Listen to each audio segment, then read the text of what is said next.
So let's work on one more problem using variation parameters from section 4.6.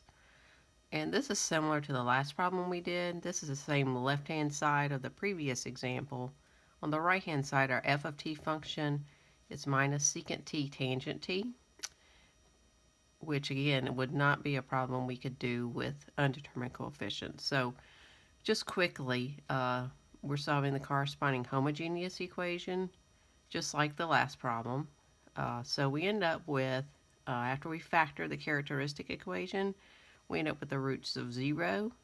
We have r squared is -1, which gives us the complex conjugate roots, plus or minus I. Again, going back to our usual notation, alpha plus or minus beta I, with alpha equal to 0 and beta equal to 1. We end up with 3 solutions here. For r equals 0, we get e to the 0t, which is 1. For the complex conjugate pair, plus and minus I, we get cosine t and sine t. So this is our homogeneous solution. Now, we assume our particular solution, instead of having the constants, we change those to functions. So our goal is to find u sub 1, u sub 2, and u sub 3, each as a function of t. And of course, with variation parameters, we're going to be using Cramer's rule, so we need the Wronskian. So just like the previous example, we write down our 3 functions from our homogeneous solution. The first derivative's on the second row, the second derivative is on the third row. All right, so again, we're going to expand along this first column because that's where we have the most zeros.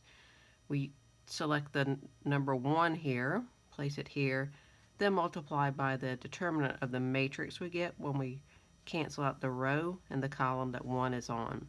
And then we're just adding some zeros here because of those 2 terms. So again, this product is sine squared. This becomes plus cosine squared, which equals 1. So our Wronskian is 1. Now, to find u sub 1 prime, we take our Wronskian and replace the first column with 0, 0, and f of t. Okay, we leave the second 2 columns alone. And of course, we're really dividing by the Wronskian, but our Wronskian, remember, is 1. Okay, so this column has the most zeros, so we'll expand along the first column. The first 2 terms will just give us some zeros, and then we'll end up with plus this term f of t times the determinant of the matrix we get when we cross out the column and the row that f of t is in. That leaves this matrix.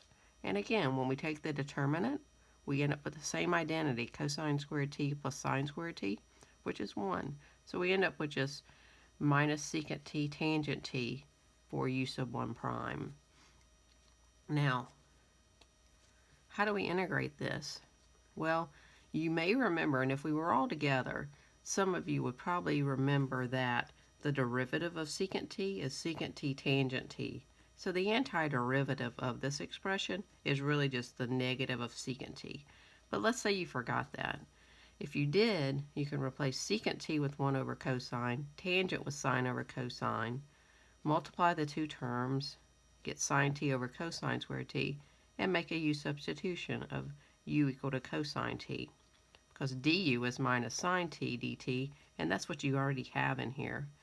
So when you make the u substitution, you end up with 1 over u squared, which is the same as u to the negative 2.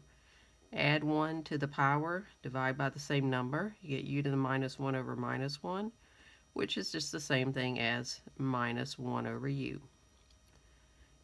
Replace u with cosine t, and that, of course, is the same as the negative of secant t. But you really didn't have to do all this if you remembered this rule from Calculus 1.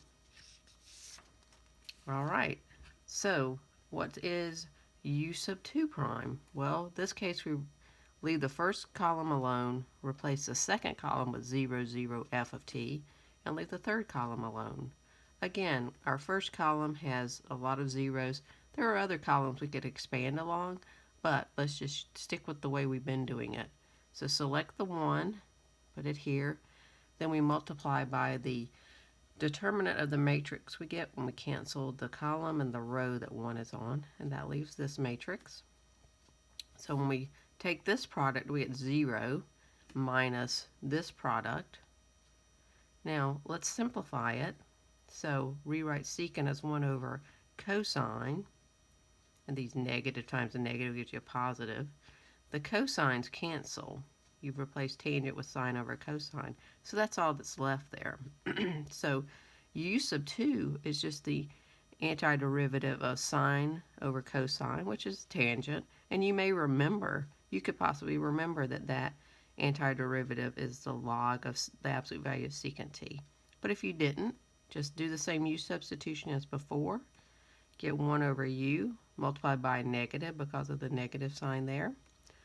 Get minus log absolute value of u, substitute the u, and you can move that power, this number 1 up to the power to rewrite that as secant t. You don't have to do that, but you can. Let's find u sub 3 prime.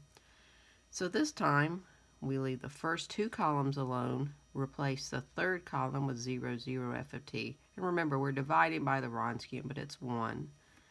Again, doing exactly the same as what we've been doing. Expand along the first column. Here's our 1. Cancel the column and the row 1 is on, so you multiply by the determinant of this matrix. And then everything else gives you a 0 out here.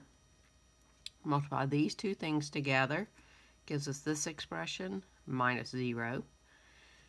Again, if we put things in terms of sines and cosines, this time we end up with sine squared over cosine squared. Now we need to integrate that here to find u sub 3. So this is really the same thing as tangent squared. So you could use some trig identities to find that antiderivative. You could substitute in here, leaving it in terms of sines and cosines. Replace sine squared with 1 minus cosine squared. Split this up as 1 over cosine squared minus cosine squared over cosine squared. Of course, this is a 1. This is the same thing as secant squared. Now our antiderivative of secant squared is tangent t, and our antiderivative of 1 is t. So we have all of our u functions now. So let's put it together. All right, so here's our particular solution. So our y sub 1 is 1, y sub 2 is cosine t, and y sub 3 is sine t. We found that u sub 1 was the negative of secant t. We found that u sub 2 was log of secant t. And we found u sub 3 is tangent t minus t. Now that's fine if we left it like this, but let me show you. If you wanted to simplify it, if you did that, you could come down here and replace tangent t with sine t over cosine t, and that gives us a sine squared t, which is 1 minus cosine squared t. Something interesting happens when you do that. So you could rewrite this as 1 over cosine t minus cosine squared t over cosine t. But what is 1 over cosine t? Well, it's secant. Well, you have minus secant t and plus secant t. These two things cancel. This right here is the same as cosine t. So you could really write it out now as cosine t times the log of secant t from this term minus cosine t minus t times sine t. And that's our particular solution. So when you write down your general solution, again, something sort of interesting happens. Not that you have to do all this, but here's our homogeneous solution. And notice in our particular solution, we have a cosine t here. Well, you can really incorporate that term in with this arbitrary constant times cosine t and really just get rid of that term. You don't need it. So we would just have our homogeneous solution, just eliminate that term. So we would have the cosine t log secant t term minus the t sine t term. And that's it.